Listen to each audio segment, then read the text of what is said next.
Dans la commune de Roibon, 200 hectares de forêts et de terres humides ont été sauvés grâce au combat juridique et à la ZAD. La ZAD, ce n'est pas qu'un amas de schlag qui viennent squatter une forêt. C'est un élément essentiel dans le combat pour le vivant. Je vous laisse avec un ancien zadiste qui raconte un petit peu comment ça s'est passé sur la zone de Roibon. Quand il y a une ZAD, c'est parce que c'est le dernier recours en fait, qu'il n'y a plus d'autre choix. Toutes les autres portes qu'il pouvait y avoir, elles ont déjà été essayées, elles n'ont pas marché. Là, il y a une entreprise qui fait des trucs illégaux et ils détruisent l'environnement en bafouant les lois. Il y avait une équipe judiciaire qui s'occupait des paperasses et de passer au tribunal, de lancer les affaires et tout, qui était plutôt active et qui passait quand même nous voir de temps en temps. Je pense que pour ici, c'est pas mal joué sur ça. Après, bon, ça a pu se faire parce qu'il y a eu le temps qui a été laissé, parce qu'il y a des gens qui sont venus sur la zone pour empêcher les travaux, quoi. Sinon, sans ça, eux, ils n'auraient jamais eu le temps de développer leurs affaires pour emmener au tribunal, quoi. Et le délire, tu vois, c'est que le champ qui est là, les paysans devaient continuer à le cultiver. Alors au début, quand ils avaient fait une grosse barricade là-bas, elle était trop basse. Ils ne pouvaient plus passer. Et du coup, les gens, ils sont motivés et ils ont surélevé. Du coup, ça fait un truc monstrueux. C'était génial. Ouais. C'était ma ZAD préférée du monde entier. Je crois que c'est le premier lieu où j'ai mis les pieds et que j'entendais pas au loin le bruissement des voitures. Depuis des années et des années.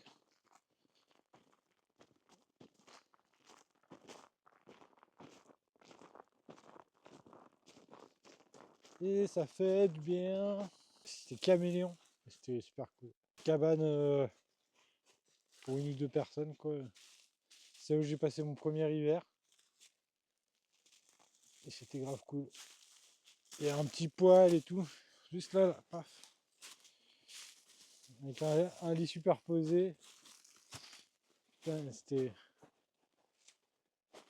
c'était bien. Il y a beaucoup de monde. C'était une cabane patchwork, ça. Et il y a plein de gens qui étaient passés. À chaque fois, les gens ils passent, puis ils continuent un peu à cabane, quoi. Ouais. Puis à la fin, ça faisait vraiment une cabane patchwork faite avec plein de trucs différents. Elle était super cool. Moi, j'ai bien kiffé. Putain, et là, normalement, parce qu'ils sont venus au bulldozer, là, tu vois, ça fait une tranchée. Ça, non, c'est des arbres, ça. Pour une cabane de 3 mètres carrés, ils font une saignée de 50 mètres, quoi. Et là, c'était Paillette Palace, ici. Il y a une cabane de ouf au pied de l'arbre, là. C'était magique. La barricade était elle-même habitable. Et il y avait une cabane juste derrière qui s'appelait la Castagne. Et qui pareil, l'étage c'était sleeping et en bas cuisine poêle, quoi. À côté il y avait le free shop, c'était une cabane pareil. Enfin, bon, l'histoire c'était qu'il y a un gars qui était venu qui a commencé à construire une cabane. Puis il a commencé à taper un délire de tunnel. Alors il a commencé à creuser dans le sol. Oui, il est descendu à 3-4 mètres sous le sol là, avec son tunnel. Puis après la cabane, lui il est parti, la cabane n'était pas finie. Et du coup, bon elle était utilisée pour faire un free shop. Mais c'était marrant, quoi. Quand les flics qui sont venus, il y a deux mecs en mode spéléo avec casque, lampe et tout pour explorer le tunnel. Bon, non, tout au fond il y avait une vieille chaussure et un coussin. Et c'était marrant, t'as une galerie comme ça. Tu sais, en plus ça descend en colimaçon. Puis t'arrives au bout, ça fait une petite alvéole. Et dedans, il y a un vieux coussin dégueulasse, une godasse. Le projet il a été abandonné. Et nous, tu sais, on était bien installés. Et puis tu sais, on avait vraiment un village avec. Enfin, un village. Enfin, c'était un peu notre village, la forêt, quoi. Ouais. Et il y avait grave du monde qui venait. Enfin, il y a plein de gens qui passaient et tout. C'était vraiment. Le village d'à côté qu'on vient voir. Ouais.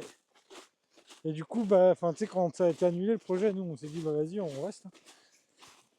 Le maire, il était pas d'accord. Parce que lui, il voulait que faire de l'argent avec la forêt parce que sa commune a endetté. Bon, il était pas spécialement méchant, il était plutôt neutre dans ses interactions avec nous. Mais lui, clairement, on voyait que son seul objectif, c'était de faire de la maille pour rembourser la tête du bled, quoi. Peu importe comment, quoi. Parce qu'à un moment, il dit, ouais, mais de toute façon, vous allez devoir partir, ouais, mais si on doit partir d'ici, on ira tous dans votre village. À la tête, il a tiré, et il s'est décomposé un peu, tu sais. C'est une zone. Alors bon, ils viennent virer ta tente ou ta bâche de la forêt ou démonter ta cabane de la forêt, bah, tu fais 50 mètres à côté et puis tu poses ta bâche, ta tente, ou tu refais une cabane. Du coup, ici, c'est pas passé grand chose de répression de l'État, vraiment. C'était plutôt des problèmes avec les locaux et les locaux tu sais, qui viennent cramer des camions ou des trucs comme ça, quoi, pour dire dégager.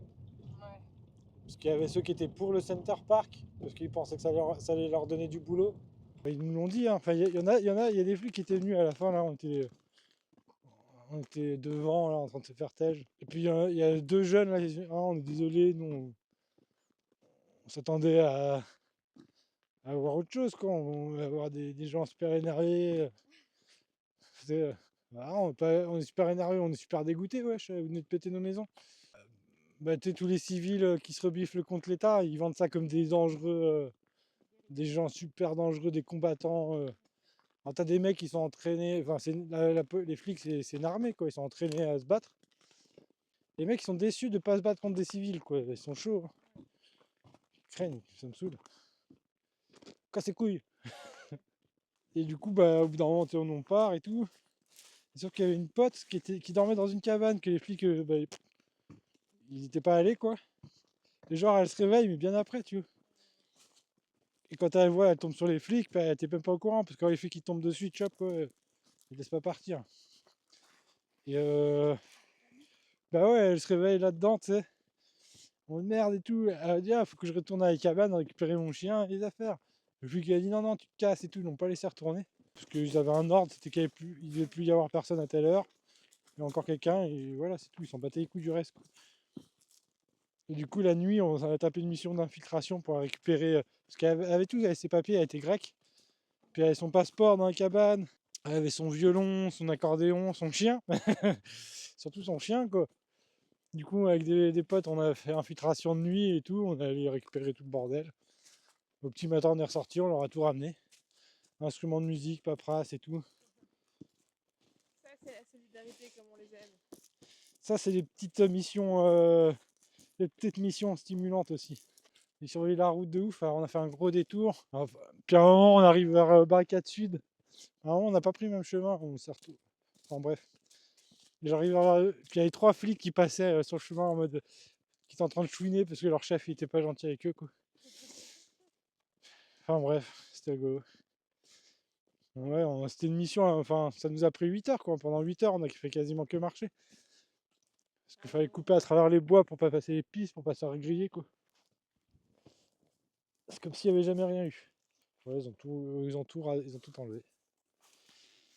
Rien laissé.